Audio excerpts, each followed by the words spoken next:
Walt Disney, who created these lovable characters, brings to motion pictures a new medium for a greater art.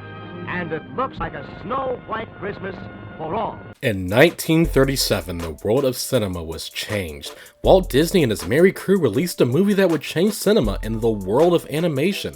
Snow White and the Seven Dwarfs was the first hand-drawn full-length theatrical film.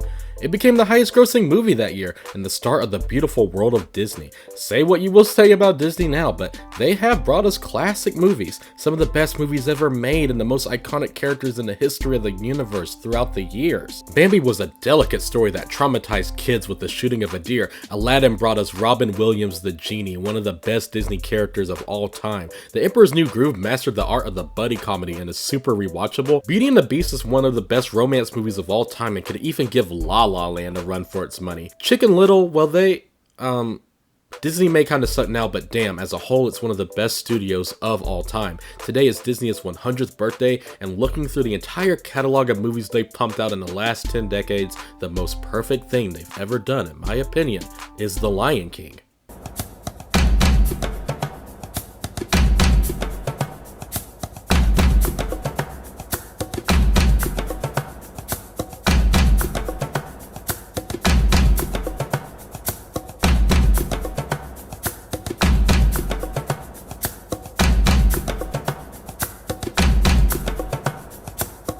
There's actually a famous list out there called 1001 Movies You Should Watch Before You Die. There is a reason why The Lion King is on that list. In the first 10 amendments of the Constitution, the second one says the right to bear arms. And the third amendment says, if you haven't watched Lion King, do it or you're going to hell. My mom made sure one of the first movies I watched was The Lion King, and when little Crosby Jr. comes along, it'll be her or his first movie, and this is how it should be. I guess I'll just explain the plot of the movie for the one person watching this video who hasn't seen it. And to that one person, don't you ever watch another movie again until you watch this, do you hear me? In the most simplest way to put the plot, Lion Prince Simba and his father are targeted by his bitter uncle who wants to ascend the throne himself.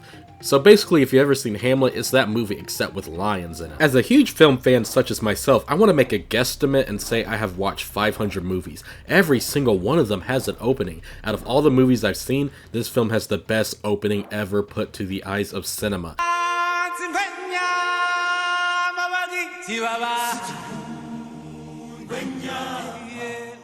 That beautiful shot of the silhouette landscape being dawned over by the orange sunset. It's such a simple shot, but the animation and the beauty immediately whisks you away into the world of The Lion King.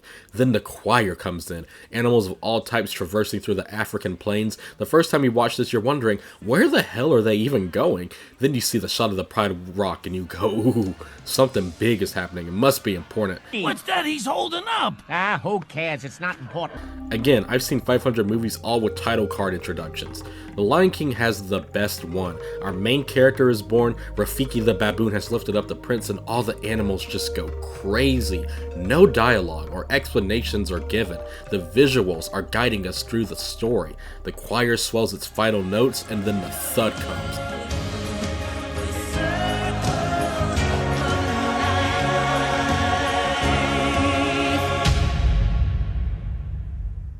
Holy shit, this movie is good. One reason I think The Lion King is so timeless is its roster of characters. Mufasa voiced gracefully by James Earl Jones. He has the voice of a true Lion King, but the softness of a gentle father. The life lessons he gives Simba one morning has lasting power because of the cinematography and James's soothing voice. Simba's just a little rascal who's always finding himself in trouble, but once he sees his father's death at a young age, he runs away to live a chill life with Timon and Pumbaa, but he is thwarted back into the responsibilities of being the rightful heir.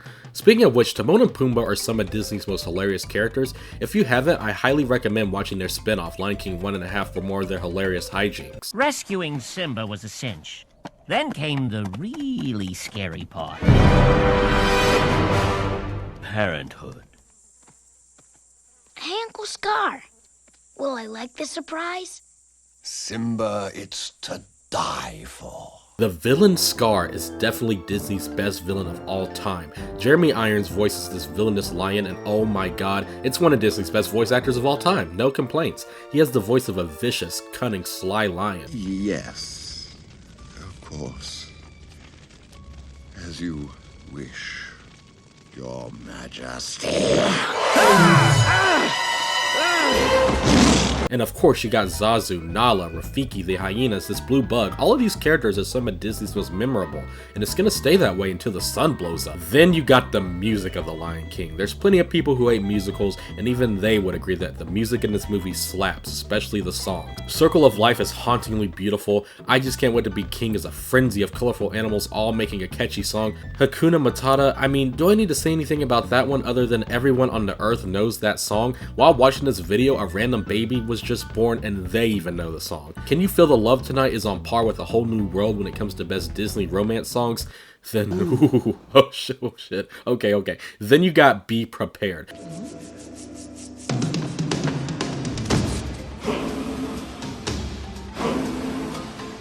Now you already know I said Scar is the best Disney villain, but if you have a villain in a musical, 99% of the time, he's gonna have a song, and if a villain has a song, you absolutely cannot fumble.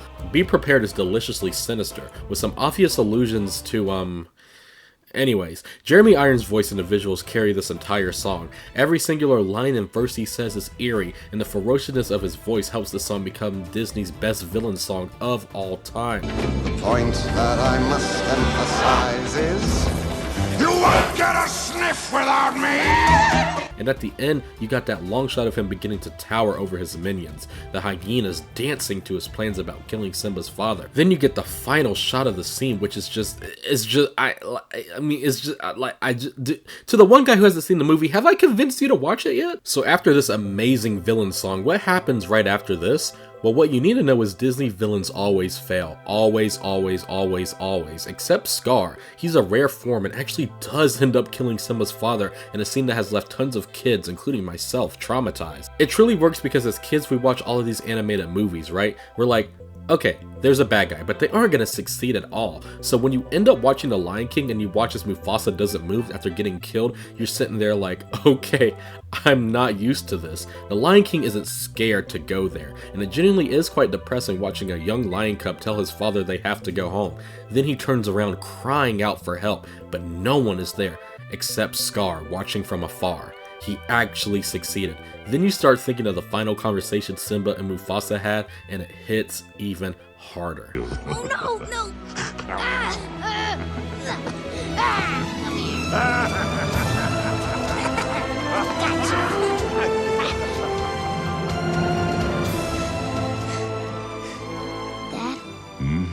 We're pals, right? Right. And we'll always be together, right? Simba, let me tell you something that my father told me. Look at the stars. The great kings of the past look down on us from those stars. Really? Yes. So whenever you feel alone, just remember that those kings will always be there to guide you. And so will I.